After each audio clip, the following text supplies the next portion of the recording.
Now, the greatest radio shows of all time. Suspense. The Shadow Node. Washington calling David Harding, counter-spy. Classic radio theater. The Great-Gildersleeve. Fibber McGee and Molly. Dragnet. Gunsmoke. The Lone Ranger. Now, step back into a time machine with your host, Wyatt Cox. Good evening, friends of the Inner Sanctum. Comedy with Willard Waterman as the Great-Gildersleeve. This episode originally broadcast 68 years ago today, March 31st, 1954. And you know, the ladies' man Gildy has two girls involved again. Here we go. Thank you for tuning in on this Sure Happy It's Thursday, the last day of March, March 31, 90th day of the year. 275 days remaining until we get to 2023. The Eiffel Tower, inaugurated on this date in 1889. The Intercollegiate Athletic Association of the U.S., now the NCAA, established to set rules for amateur sports on this date in 1906. In 1917, the U.S. took possession of the Danish West Indies after paying $25 million to Denmark. They renamed the territory the U.S. Virgin Islands. Daylight saving time went into effect in the U.S. on the first time on this date in 1918, and it is saving time, not savings, as people like to say. The Motion Picture Production Code instituted, imposing strict guidelines on the treatment of sex, crime, religion, and violence in motion pictures for the next 38 years. In 1933, the Civilian Conservation Corps established with the mission to relieve rampant unemployment. That was during the Great Depression. In World War II, on this date in 1942, Japanese forces invaded Christmas Island, then a British possession. The first commercial U.S.-made computer, UNIVAC-1, delivered to the U.S. Census Bureau. The UNIVAC business division would later be sold to Remington Rand. And the word tonight is UNIVAC, the giant brain made only by Remington Rand. It's the first electronic computing system to be proven by widespread use. Because of its exclusive self-checking features, UNIVAC cannot make a mistake. That's why the United States government, General Electric, U.S. Steel, Metropolitan Life, and DuPont have selected UNIVAC, the world's first electronic computer practical for commercial use. A product of Remington Rand, famous too for the Remington, the world's #1 electric shaver. Shavers. Yeah, okay. UNIVAC, delivered to the Census Bureau on this date in 1951. President Johnson addressed the nation with two major announcements, the first addressing the troops in Vietnam. Tonight I have ordered our aircraft and our naval vessels to make no attacks on North Vietnam, except in the area north of the demilitarized zone where the continuing enemy buildup directly threatens Allied forward positions and where the movement of their troops and supplies are clearly related to that threat. The second announcement President Johnson made on this date in 1968 dealt with his political future. It is true that a house divided against itself is a house that cannot stand. There is division in the American House now. And believing this as I do, I have concluded that I should not permit the presidency to become involved in the partisan divisions that are developing in this political year. Accordingly, I shall not seek and I will not accept the nomination of my party for another term as your president. Now, President Johnson knew he would have a hard time in being elected, so he opted out. His Vice President Hubert Humphrey would become the default nominee after the assassination of Bobby Kennedy and would lose badly in a three-person race. In 1970, Explorer 1 re-entered the Earth's atmosphere after 12 years in orbit. The Chicago, Rock Island, and Pacific Railroad operated its final train on this date in 1980 after ordered to be liquidated due to bankruptcy and debt owed to creditors. In Corpus Christi, Texas, on this date in 1995, Latin superstar Selena Quintanilla Perez shot and killed by the president of her own fan club. And in Fallujah, Iraq, on this date in 2004, 4 American private military contractors working for Blackwater USA killed and their bodies mutilated after being ambushed. Passing away on this date in history, Sir Isaac Newton, Vice President John C. Calhoun, financier John Pierpont Morgan, German-born diarist Anne Frank, Jesse Owens, Jerry Halper on the Dick Van Dyke Show, Jerry Paris, Brandon Lee, also the well-known football coach Newt Rockne. Sometime when the team is up against it and the breaks are beating the boys, tell them to go out there with all they got and win just one for the Gipper. Pat O'Brien in the 1940 motion picture Newt Rockne, co-starring Ronald Reagan. The motion picture remembered the man who died on this date in 1931 in a plane crash in my home state of Kansas. A memorial still remains there on the Kansas Turnpike to this date. Born on this date in history, mathematician René Descartes, the founder of Alcoa, Alfred E. Hunt, labor activist Cesar Chavez, singer-songwriter, country singer-songwriter Lefty Frizzell, ice hockey player Gordie Howe, Liz Claiborne, also John D. Loudermilk, You're Only Lonely. William Daniels, you remember him from The Graduate and Boy Meets World? William Daniels, 95 years old today. TV's Dr. Kildare, Richard Chamberlain, 88. Shirley Jones, you remember her from The Partridge Family, 88 years of age as well. Trumpeter, bandleader Herb Alpert, well known for that Tijuana brass sound. Herb Alpert, 87 today. And Christopher Walken, 79. Gabe Kaplan, Mr. Kata, he is 77 today. Vice President Al Gore, 74. Rhea Perlman from Cheers, the ex-wife of Danny DeVito, Rhea Perlman, 74 today. In the 80s Superman movies, Mark McClure as Jimmy Olsen, 65 years of age, and Scottish actor I can never pronounce his first name, Ewan McGregor, I think that's right, he's 51, and those some of the people celebrating the 31st day of March as their birthday. If this happens to be your birthday, happy birthday to you.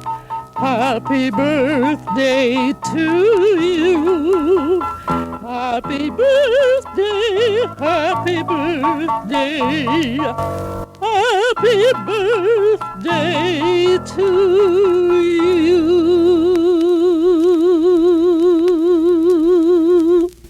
Thank you, Mrs. Miller. From the last day of March 1954, Willard Waterman as the Great Gildersleeve. That's up next on this Thursday, Classic Radio Theater with Wyatt Cox on your favorite radio station. Are you suffering with arthritis or osteoporosis? Do you have diabetes? Did you know that these are just 2 of the hundreds of diseases that have seen improvement with Dr. Wallach's incredible longevity products?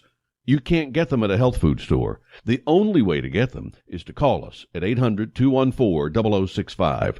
That's 800-214-0065. Do you have heart disease, fibromyalgia, or high blood pressure? Do you have a terrible time losing weight? Dr. Wallach can help. He was a veterinarian and cured diseases in animals. He felt that he could do the same for humans, so he became a physician. Over 50 years of research and helping people like you goes into every bottle of Dr. Wallach's amazing discoveries. Do you want to feel better? Learn how to treat the cause of your problem rather than covering up the symptoms with drugs. Call 800-214-0065. That's 800-214-0065. Now on Classic Radio Theater with Wyatt Cox, we go back 68 years to March 31st, 1954, Willard Waterman as the Great Gildersleeve. The Kraft Foods Company presents Willard Waterman as the Great Gildersleeve.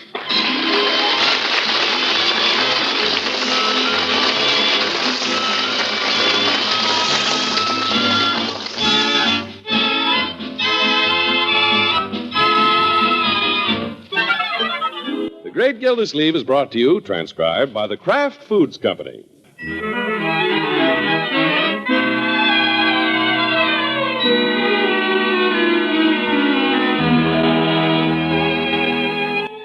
Well, Miss Grace Tuttle, the school teacher, and Throckmorton P. Gildersleeve, the water commissioner, have been dating quite regularly and are now a sort of comfortable feeling existing between them. Of course, an eligible bachelor like the great Gildersleeve is always fair game.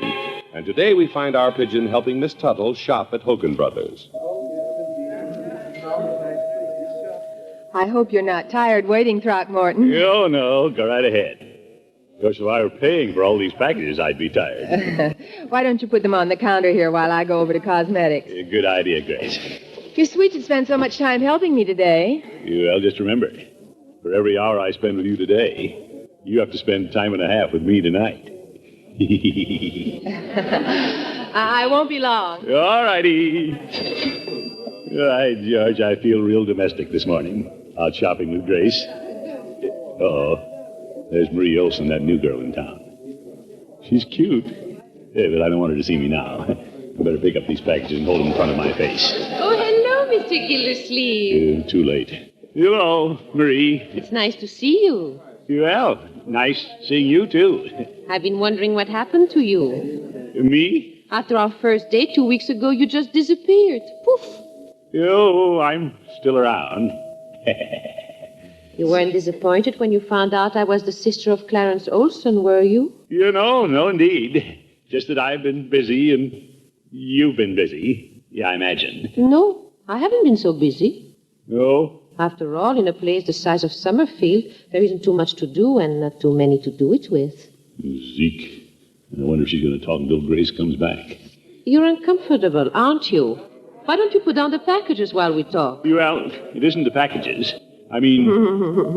I understand, Mr. Gildersleeve. What's that? You're waiting for a girl. Me? And you'd probably be embarrassed if she came up to find you talking to a strange woman. Oh, no. What's there to be embarrassed about? Perhaps I'd better go look for her. It's getting late. Oh, no, please. I'll be discreet and vanish the way you did 2 weeks ago. Poof. Well, sorry we don't have more time to talk. Oh, I'm sure there'll be another time. Goodbye, Mr. Gildersleeve. Bye-bye. By George, she's quite a charmer. Throckmorton. Oop. Looking for me? Hello, Grace. You were looking in the wrong direction. Well... wasn't that the girl who's new in town? Marie? Yeah, I mean, new girl? She's very attractive, isn't she? She dresses well. I understand she likes you, too. Well, where would you hear that? Her brother told me. Yeah, that sneaky Olson. He's just trying to break us up. You worry about Dr. Olson, and I'll worry about his sister. Oh, Grace, you know I'm true blue. Oh, I'm sure you're true blue, but your face was red when I came up. A man can get into trouble and not even try.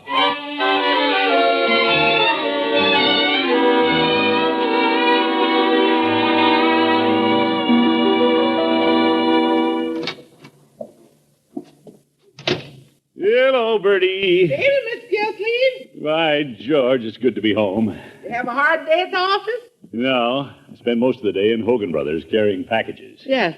Hi, Unc. Hello, Leroy. Hey, I took a phone call for you a little while ago. Who was it? Well, see if you can guess. Was it animal, mineral, or vegetable? Oh, my goodness. I'll give you a hint. Animal. Human animal. Lady animal. Foreign accent. An accent? Yeah, I'll act it out for you. Hello? May I please speak to Mr. Gildersleeve? Oh. He's not home. May I leave a message? Sure, let me get a pencil. Bertie, get me a pencil. Yeah, all right, Leroy. What's the message? I'm getting to it. Will you please tell Mr. Gildersleeve I do not understand my water bill? Leroy, come to the point. She wants you to stop by and explain it to her. She does? That's a strange request. I don't see nothing strange about that. What's this, Bertie? Ain't she the young lady you took out a couple of weeks ago? Well, yes. Oh, I bet she can figure out her water bill. What she can't figure out is why the water commissioner didn't come back. She can't forget you, huh, Unc? Now, Leroy. I could tell by her voice that she was just pining away. Well, it is strange she didn't mention the water bill when I saw her in Hogan Brothers. She probably ran right home and figured her strategy. Oh, she isn't that interested in me. Nah. What would she see in you? Oh, wait a minute. Looking back, she did sound a little disappointed that I hadn't been in touch with her. Yeah? And I've heard from reliable sources that she likes me. What reliable source? Well, Miss Tuttle. Your own girl knows it, huh? Ain't that something? Well, I can't help it if an attractive woman takes a fancy to me. How about that? She calls about a water bill and he puffs up like a balloon. Leroy.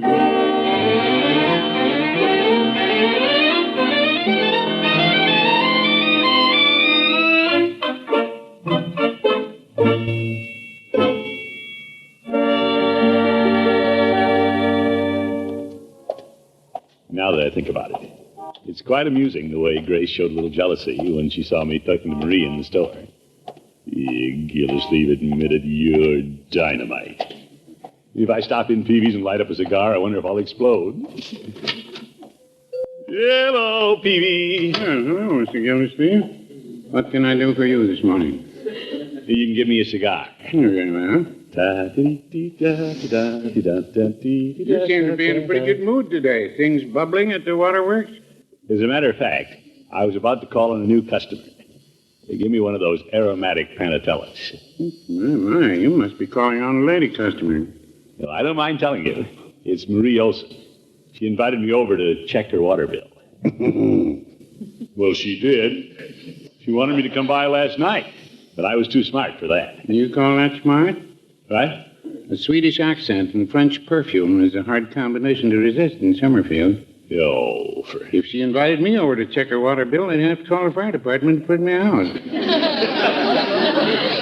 Now, Peavy. Don't be joshing, Mr. Gildersleeve. Why didn't you go last night? I have to play this pretty cagey. Grace saw me talking to her in Hogan Brothers and got a little green-eyed. You don't say. So I'm going over there during business hours. I happen to know she's a little infatuated with me. Yeah, she's new in town.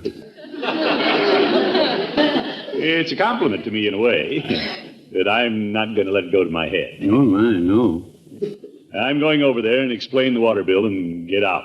Well, that's up to you, of course. Yeah, I'm not easily influenced by women, Peavy. Well. I'm not one to be swayed by a pretty face, a soft accent, and fancy perfume. Well, no, I wouldn't say that.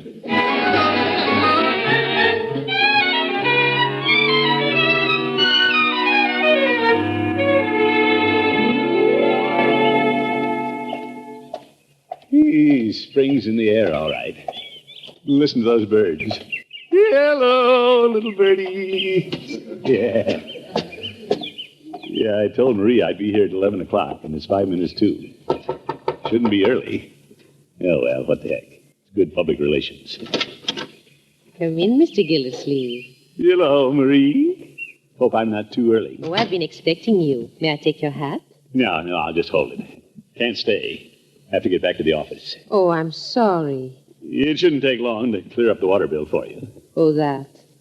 Sit down, Mr. Gildersleeve. But... I explained the water bill to myself.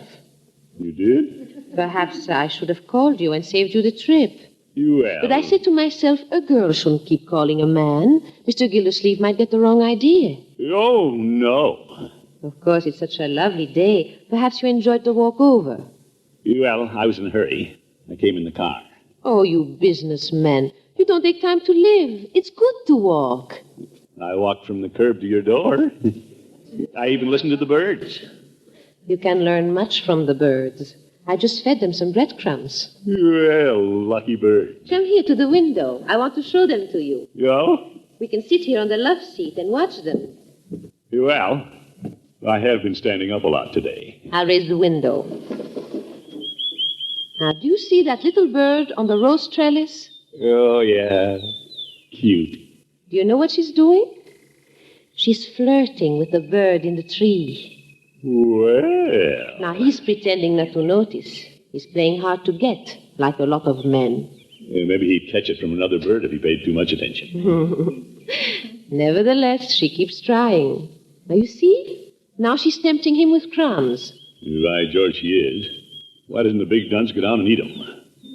Perhaps for the same reason you would not come if I invited you to dinner. What?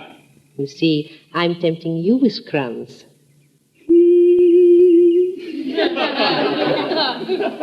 Will you come to dinner, Mr. Gildersleeve? Me?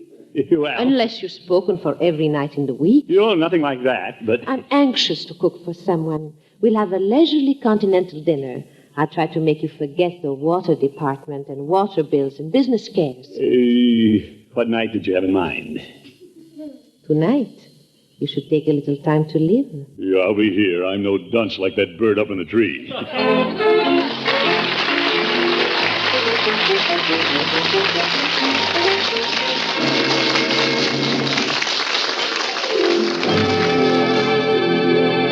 The Great Gildersleeve will be back in just a minute. Harold Perry was, by and large, out of radio at this point in time. The original Gildersleeve had rolled the dice and signed a big deal with CBS Radio, thinking that Kraft would pick up from NBC and move over there, and they didn't. And so they signed Willard Waterman to carry on the role made popular by Harold Perry. And by and large, Waterman did good, except for one thing. He refused to use that Gildersleeve laugh that was so strongly associated with Harold Perry. From 68 years ago, March 31st, 1954, The Great Gildersleeve. When Classic Radio Theater with Wyatt Cox continues following these words for your favorite station, we'll have the news from 68 years ago today. No offense, but are you a little fat when you look in the mirror?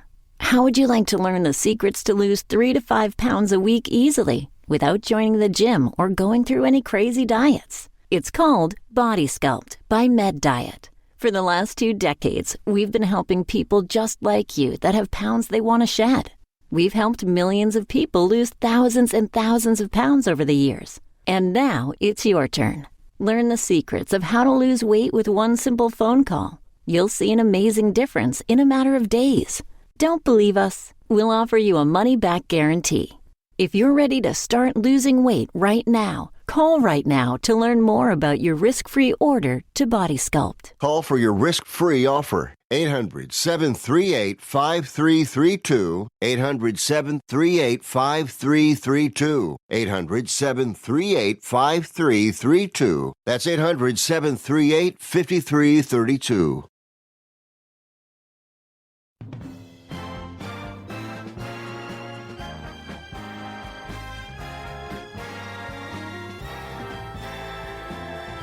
Thank you for tuning in to Classic Radio Theater on your favorite station. We're listening to an episode of The Great Gildersleeve, as it was originally broadcast Wednesday, March 31st, 1954. In the newspapers of that Wednesday 68 years ago, these were some of the headlines. Secretary of Defense Wilson, speaking out amid efforts here and in London to soft-pedal atomic scare talk, yesterday gave a cryptic description of the monster H-bomb blasts in the Pacific as unbelievable. Wilson declined to elaborate on the comment at his news conference. Asked if the American people might be told more about tests, the defense chief replied, "I don't think you should scare everybody so they can't sleep nights." Wilson made the statement as other officials apparently sought to calm the wave of atomic jitters that spread around the world as a result of belated reports about the so-called runaway H-bomb explosion at Bikini on March 1st. Meanwhile, Prime Minister Churchill yesterday asserted American H-bomb experiments in the Pacific are essential to free world defense. He spurned labor right demands amid his influence to have them called up. Churchill called the H-bomb the greatest possible deterrent against the outbreak of World War III. Congress passed a bill yesterday to reduce excise taxes by $999 million a year, beginning Thursday, on a wide range of goods ranging from refrigerators to lipstick. The measure now goes to the White House for President Eisenhower's signature. Congressional leaders predicted confidently that he would sign it today. President Eisenhower urged a hesitant Congress yesterday to give him increased authority to reduce tariffs and seize the initiative in smashing unjustifiable barriers to expanded world trade. Many Republicans applauded Eisenhower's broad objectives, but from strategically placed members of a party of high tariffs traditions came predictions that the president will have to settle for considerably less than he wants. The Western Big Three agreed last night to ease the controls on trading with Soviet Russia, but with strict security safeguards. A communique issued after a two-day conference amid U.S. Foreign Aid Chief Harold Stassen and top British and French officials said the three countries would work for an expansion of trade with the Soviet bloc in Europe, compatible with security requirements. They ruled out any change in the tight controls on trade with Red China and North Korea. A big flying boxcar falling in flames glanced off an officer's quarters, bounced across a parade ground, and crashed into a mess hall at Fort Bragg, North Carolina. At least 6 men died in the crash and in flames that shot from the wreckage of the shattered plane and mess hall. One other man, a plane crewman, missing and presumed dead in the wreckage. At least 10 men injured, according to the Air Force. Representative Jackson, the Republican of California, said yesterday Bert Coffey, a member of the California Democratic Central Committee, has acknowledged he had been a member of the Communist Party and wanted to testify about it. Jackson told the House that Coffey visited the Capitol yesterday and called upon Democrat members of the California delegation, including Congressman Doyle, who, like Jackson, is a member of the Un-American Activities Committee. Jackson said Doyle relayed a request from Coffey for an appearance before the committee, that the committee agreed to the request and set up a subcommittee to meet with him. And Liberace's mother, Mrs. Frances Liberace, tearfully told police yesterday that vandals visited the pianist's pretentious mansion Monday night and tossed a beer can through the window, ripped an ornate mailbox off its hinges, and bent an ornamental sidewalk light standard. And those some of the day's top news stories as reported in the newspapers of Wednesday, March 31st, 1954, on your radio, The Great Gildersleeve, which continues next on this Thursday, Classic Radio Theater with Wyatt Cox on your favorite station. Are you in bad pain? You know what I mean. Your knees hurt. Your shoulder hurts. Your elbow and back are constantly killing you. And I'm sure you've tried every pain pill or cream available at the drugstore. Am I right? Well, here's something you haven't tried. Pain Magic. Pain Magic is not available at any drugstore. The only place you can get it is by calling the special toll-free number I'm about to give you. And to make things even better, call right now and find out about our buy one, get one free offer. We're so confident it'll work for you that we offer a free bottle with your purchase. No prescription required.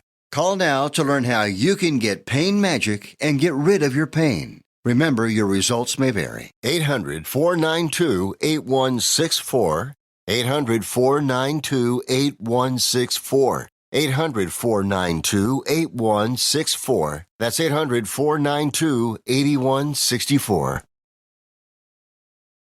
We close out this week of Classic Radio Theater with Wyatt Cox with a program we haven't been able to find nearly enough good quality shows of, and that is Basil Rathbone and Nigel Bruce in The New Adventures of Sherlock Holmes from 76 years ago, April 1st, 1946, The April Fool's Adventure.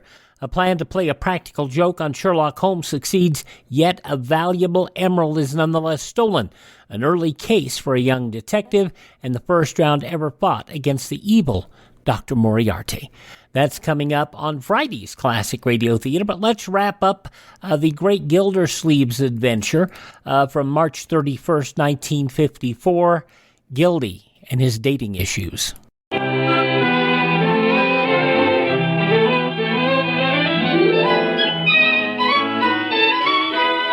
Well, as we said in the beginning, the great Gildersleeve, being a bachelor, is fair game for the unattached ladies. Right now, 2 of them are drawing a bead on him. Miss Grace Tuttle is more or less steady, and the attractive newcomer, Miss Marie Olson. We don't know which one will fire first, but he's a dead duck. Mr. Gildersleeve, a bachelor's troubles are the best argument for marriage I know. Oh, Bertie. Oh, dear.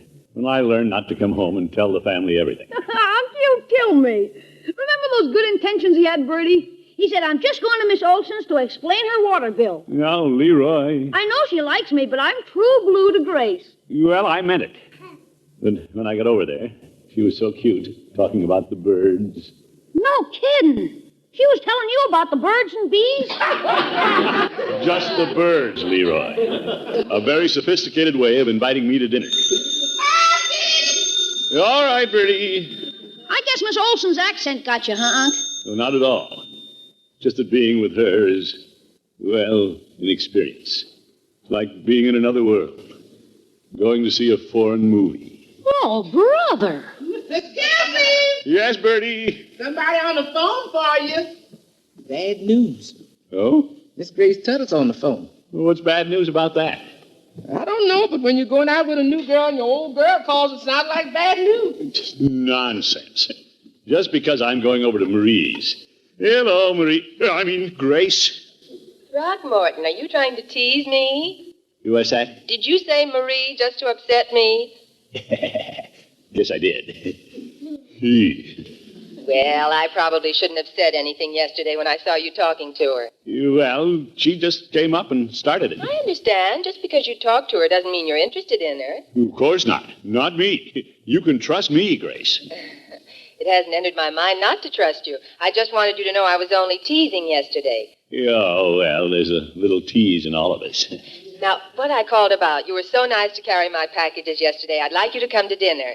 Tonight? Well, I was thinking of tomorrow night, but if you'd rather come tonight... No. Tomorrow night's even better. Great. Wouldn't think of upsetting your plans. Tomorrow night, then. You're fine. Thanks for calling, Grace. Bye. Ta-ta! I don't know if I should go to Marie's tonight. Grace was so nice. Ah, go on, Unc. Live in that other world. Cross over the bridge. I don't know. Let her whisper sweet nothings to you in those foreign languages. What's she gonna feed you, French pastry or Swedish meatballs? Leroy!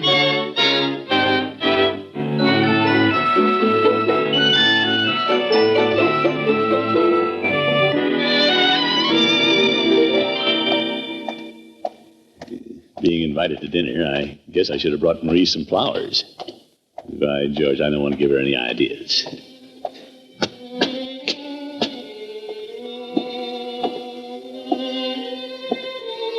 Hey, listen to that. She's already got ideas. Oh, well, like Leroy says, cross over the bridge. I smell something good cooking. Good evening. Hello, Marie. Soyez le bienvenu, Monsieur Gildersleeve. Puis-je avoir votre chapeau? Anything you say. What did you say? Come in. May I take your hat? Thank you. Say, you've rearranged the furniture, haven't you? A little. Won't you sit down? Yeah, I see the love seats in front of the fireplace now. Would you prefer having your dinner served here in front of the fireplace? Oh, whatever you say. Of course, your table is all set. Very pretty, too. Thank you. But we'll have dinner wherever you like. When a man comes home after a busy day, a woman should make him comfortable. Anyway, I can help with the dinner, Marie? Oh, you shouldn't help. It is for the woman to prepare the dinner and serve her lord and master. Well, you don't hear that often these days. Well, that's because you American men spoil your women. We do? To a point where they don't appreciate you. Now, wouldn't you like a cigar before dinner? Yeah, thank you. Say, how'd you know what brand I smoke? Oh, I observed. May I light it for you? Yeah, I'd like that. I love to see a man smoke a cigar. Well, I love to see you love to see me smoke a cigar. Why, that doesn't make sense, Throckmorton. Oh, yes, it does. Oh, I called you Throckmorton. Nothing wrong with that. No use being too formal at a time like this. It's a very musical name. Throckmorton. I hear music when you say it. It has a certain elegance befitting so distinguished a man. Yeah, thank you. Excuse me, Throckmorton. Let me pull this footstool over to you. A man always likes to prop up his feet. Now, Marie, I'm not used to this. Oh, you have been neglected. Now, would you like me to put on some more records? What would you like? I like that stuff you were playing when I came to the door. Hey, but let me take care of the record. No, I'll do it. Well, I could be spinning the records if you have something to do in the kitchen. Everything is arranged, thank you, so that I can devote every minute to you. Is there room for me on the footstool? There's room for you here on the love seat. Thank you. Do you like the music? Music? Oh, yes. Those strings are really crying. To me, they sing of a woman's undying devotion to her man. Now.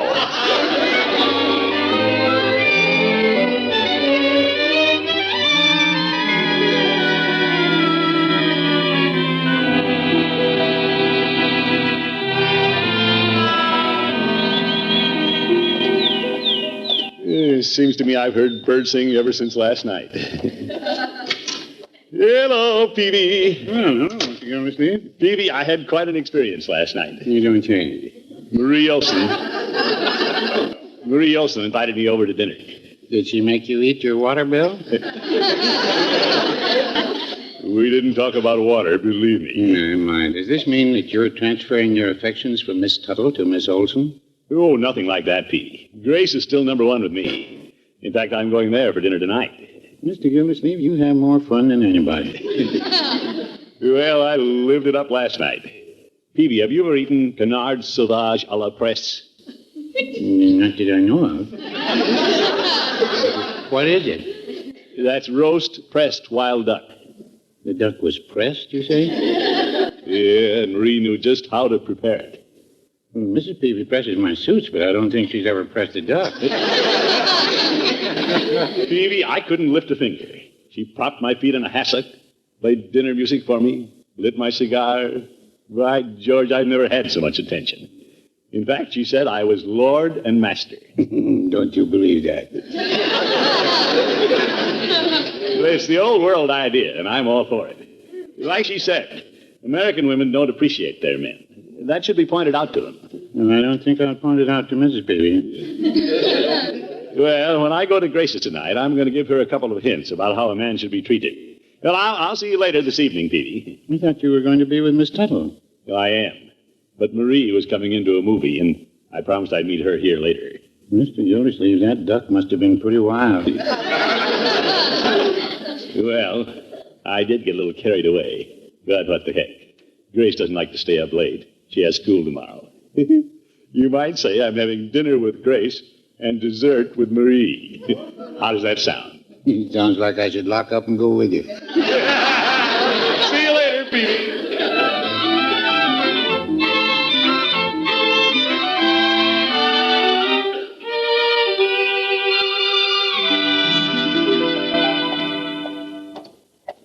It isn't going to hurt to tactfully let Grace know that men appreciate a lot of attention. Hey, what's she having for dinner? Corned beef and cabbage? Well, she just doesn't know how my tastes have changed. Hello, Throckmorton. Hello, Grace. I'm a little busy. Do you mind hanging up your coat and hat? Well, no, not at all. Then come on back to the kitchen. Come on back to the kitchen. I have to watch my corned beef. Yeah, I knew it. Last night I was sitting on a love seat, and tonight I'm sitting in the kitchen. Well, how are things coming? Oh, with a little help, I guess I'll get everything on the table at once. You need help? Darn hot stove. Throckmorton, I wouldn't do this for many people. Well, some girls like to cook. Yeah, well, some girls like to train animals, too. Do you mind whipping the potatoes? Oh, my goodness. Come on, get in the spirit of it. It'll be fun. Here, I'll tie an apron on you. Well, Is that too tight? Well, Grace, you're tickling. This could be fun at that. There you are. Now, may I tie one around you? Well, I'm wearing an apron, thank you. You call that bit of lace an apron? Isn't it sweet?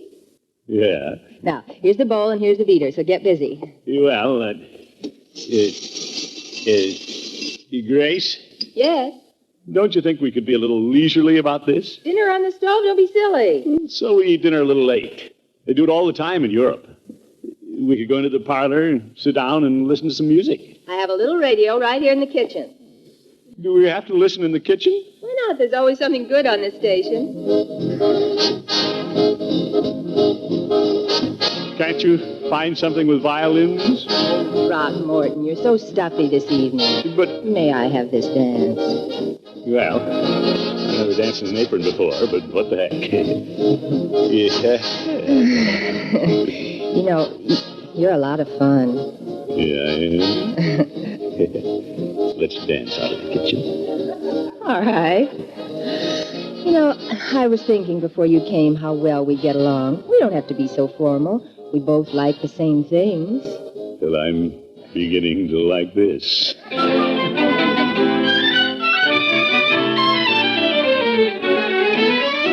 Mr. Peavy, what do you suppose is keeping Mr. Gildersleeve? Well, Miss Olson, that's the question. Why, he said he'd be here no later than 10:30. Well, he should be. Tomorrow's her school day. Whose school day? Anybody who has to go to school. I guess I was just making conversation. Well, I'll give him 5 more minutes. I should have closed up the pharmacy by now. If he doesn't come, would you mind driving me home? Well, I suppose I could explain that to Mrs. Peavy, but perhaps I should try to get in touch with him. Excuse me, Miss Olson. Do you think you can? Well, this looks like an emergency. I'll try. Thank you. Hello? This is Mr. Peavy. Very well, thank you. Sorry to trouble you, but is Mr. Gildersleeve there? I've located him, Miss Olson. Oh, wonderful. No, Mr. Gildersleeve, this is Mr. Peavy. There's a party waiting here in the drugstore for you. How's that? You don't say. Oh, very well. Very well. Goodbye, Mr. Gildersleeve. Is he coming right away? It seems the Lord and Master has been unavoidably detained. What is he doing? Well, right now he's washing dishes.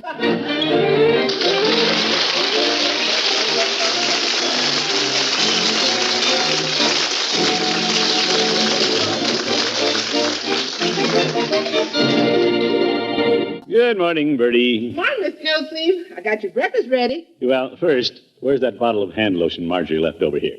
You got chapped hands? Yeah, I helped Miss Tuttle wash dishes last night. The water commissioner washing dishes? Well, what's wrong with that? Nothing. Except I thought you was leading the continental life. Well, Instead of that, you out doing dishes. now, Bertie, Yes, the one night he's the continental man, and the next night he's out doing dishes. you're all right, Miss Bertie. Gildersleeve, you know what you are? Bertie, You're please. a continental man doing KP. Oh, good night, folks.